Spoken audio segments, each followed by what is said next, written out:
आज की वीडियो में हमारे पास एक जेईई एडवांस का क्वेश्चन है। हमारे पास एक ए दे रखा है इतना बड़ा सा और एक तरह की सीरीज़ बनी हुई है ये प्रोडक्ट में। हमें सॉल्व कर कर ए की वैल्यू निकालनी है और 5 माइनस ए स्क्वायर में मतलब ए स्क्वायर में पुट कर कर इस टर्म की वैल्यू निकालनी है।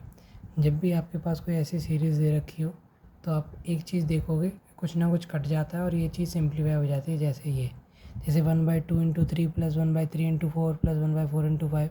इसको हम जब सॉल्व करते हैं तो ऐसी चीज़ें कट जाती हैं और पहला और आखिरी टर्म बचता है। तो इस तरीके की सीरीज़ ऐसे सिंप्लीफाई हो जाती हैं। तो ये बहुत छोटा सा ये वाली वैल्यू जो है बहुत छोटी सी हो जाती है। तो आइए इसको सॉल्व करते हैं। तो पहले देखिए जो π/11 है ना, ये सब में कॉमन है। कॉमन क्या है, मतलब सब जगह आ रहा है। तो इसको मैं क्या करता हूँ, लेट π/11 बराबर x ले लिया हमने। आप थीटा भी ले सकते हो।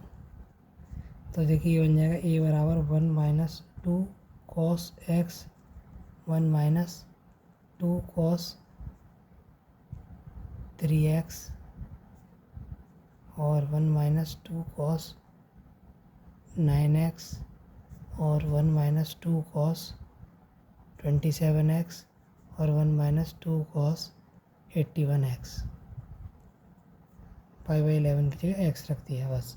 अब इस वाले टर्म को गौर से देखते हैं, क्योंकि जब हम इन चीज़ों को सॉल्व करते हैं तो हम पहले टर्म को गौर से देखते हैं, उसके हिसाब से जनरली लिख देते हैं हम। तो 1 माइनस कॉस 2x को देखो, हमारे पास एक चीज़ थी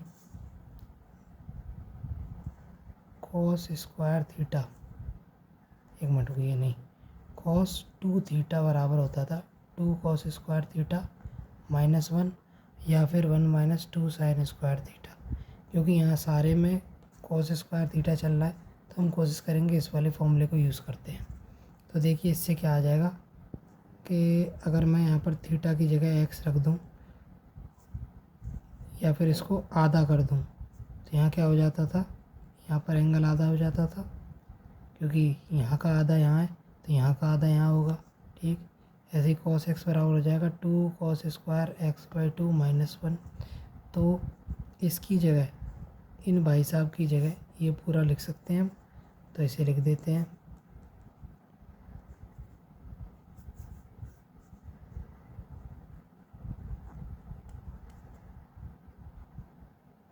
ठीक, बहुत ही सिंपल सी चीज़ें चल रही हैं अभी तक तो कुछ भी हार्ड नहीं आया है। फिर 3 माइनस 4 कॉस स्क्वायर x/2, ये चीज़ हमारी आ गई। अब इसे हमें आगे सॉल्व करना है, वही हमारा मेन चीज़ बन जाएगी। अब हमें एक ट्रिक सी लगानी है इसमें। ट्रिक क्या है, इसमें cos x/2 का ऊपर नीचे मल्टीप्लाई कर देना है। जैसे आप ऐसा करेंगे तो क्या होगा, यहाँ पर बन जाएगा 3 cos x/2 minus 4 cos cube x/2। Cube हो जाएगा ना, ये x/2 नीचे है ही। अगर मैं ऐसे माइनस कॉमन ले लूँ तो बन जाएगा 4 cos cube x/2 minus 3 cos x/2 और अपन में x cos x/2। आपने एक आइडेंटिटी पढ़ी थी, यहाँ पे लिख देता हूँ मैं। 4 cos cube theta minus 3 cos theta बराबर cos 3 थीटा। ये वाली आइडेंटिटी आपने पढ़ी थी। इस वाली आइडेंटिटी को यहाँ पर यूज़ कर लेते हैं। यहाँ थीटा था तो यहाँ थीटा आ गया, यहाँ थीटा था तो यहाँ 3 थीटा आ गया, यहाँ x/2 है तो यहाँ आ जाएगा माइनस cos 3 x/2। थीटा की जगह x/2 और cos x/2 तो है ही। ये भाई साहब माइनस आगे चल ही रहे हैं तो इसकी जगह यहाँ पर रख देते हैं a बराबर minus cos 3 x/2 cos x/2 bracket लगा देते हैं। इसमें भी यही आएगा, बस जनरल देख लेते हैं। यहाँ x था तो यहाँ 3x/2 3 आया तो यहाँ 3x होगा तो यहाँ क्या आ जाएगा 9x/2। और ये भाई साहब तो रहेंगे ही। पर एक बात और, यहाँ x था तो यहाँ नीचे x/2 आया, यहाँ 3x है तो यहाँ 3x/2 आएगा। बस यही चीज़ आपको याद रखनी है। याद क्या रखनी है, जब आप जनरली सॉल्व करेंगे तो यही आएगा। तो अब देखते हैं हम आगे की चीज़ें इसमें। 3 का गुणा हो गया 9×3 = 27 x/2 और नीचे क्या आएगा 9x/2। ठीक, इसका आधा हो जाता है। ऐसे ही यहाँ पर माइनस आएगा, ये वाला माइनस हटा देते हैं, ये वाला हमने लगा ही दिया। cos 27 की जगह 81x/2 अपॉन cos 27x/2। आपको कुछ दिख गया होगा अभी तक तो कि क्या कट रहा है क्या नहीं कट रहा है।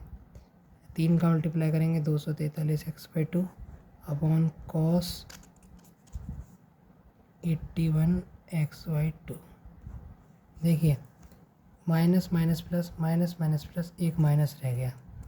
ठीक, इससे ये कैंसिल, इससे ये कैंसिल, इससे ये कैंसिल, इससे ये कैंसिल, ये माइनस रह गया, बाकी सारे माइनस भी चले गए। ये हो गया 243x/2 अपॉन ये वाला टर्म x/2।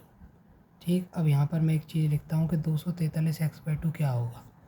243 x की वैल्यू कितनी है π/11 और ये भाई साहब जो 2 है इसका मल्टीप्लाई हो जाएगा 243 π/22। 1 मिनट, तो पीछे हमारे पास 243 π/22 है। इसको अगर हम तोड़ कर लिख लें तो 1 + 22, 22 बन जा 22 और 22 बन जा 22। डिवाइड लगा के दिखा देता हूँ ताकि मुझसे भी गलती ना हो।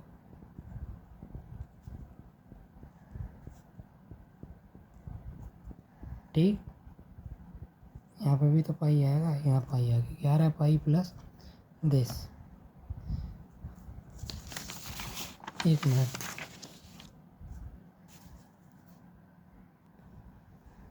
तो हम सही चल रहे हैं। सामान्य हिंदी तो आपको दिखी गई है नीचे